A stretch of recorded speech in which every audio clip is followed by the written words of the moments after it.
ঢাকার মসলিন আবার ফিরে এলো ঢাকায়। রাজনন্দিনীদের পছন্দের শীর্ষে থাকা এই মসলিনের খ্যাতি ছিল দুনিয়া জোড়া। কিন্তু শতবর্ষ আগে হারিয়ে যাওয়া বাংলার সেই ঐতিহ্য ফিরিয়ে আনার ঘোষণা দিয়েছেন সৃজনশীল প্রতিষ্ঠান দ্রিক। সূক্ষ্ম সুতো নিয়ে, যেটা বাংলাদেশে হয়নি আগে, সেটা নিয়ে কাজ করে আমরা এখন 300 কাউন্ট পর্যন্ত চলে গেছি এবং 300 কাউন্টের আমাদের শাড়ি হয়ে গেছে।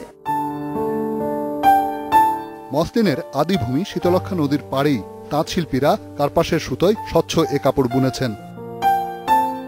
একসময় বৃহত্তর ঢাকারই মেঘনা ও শীতলক্ষ্যা নদীর তীরবর্তী অঞ্চলে ফুটি কাপাসের চাষ হতো। সেই কাপাস তুলা থেকে পরম যত্ন আর ধৈর্যে বুনতে হতো মসলিন কাপড়ের সুতো।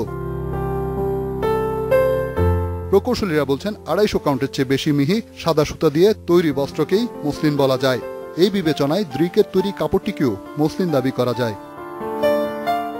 কাপড়টা দেখে আমার মনে হয়েছে এই কাপড়টা মসলিনের যেরকম ক্যারেক্টার হওয়া উচিত, তার যেরকম গুণাবলী হওয়া প্রয়োজন, সেই গুণাবলীর কাছাকাছি আছে।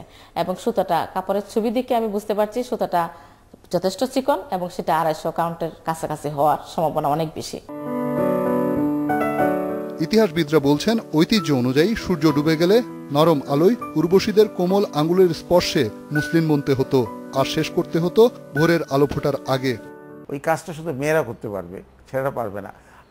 আবার ইয়াং মহিলা লাগবে। ইউরোপের শিল্প বিপ্লবের সূচনা হলে প্রতিযোগিতা থেকে ছিটকে যায় হাতে বোনা কাপড়ের বাজার।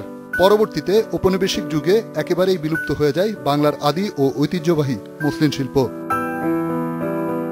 বাঙালির হাতে আবার ফিরে এলো মসলিন, ফিরে এলো হারানো গৌরব। সঠিক পৃষ্ঠপোষকতা পেলে এই মসলিন হয়ে উঠতে পারে বিশ্ববিখ্যাত। রিশাদ হুদা, ইন্ডিপেন্ডেন্ট টেলিভিশন, ঢাকা।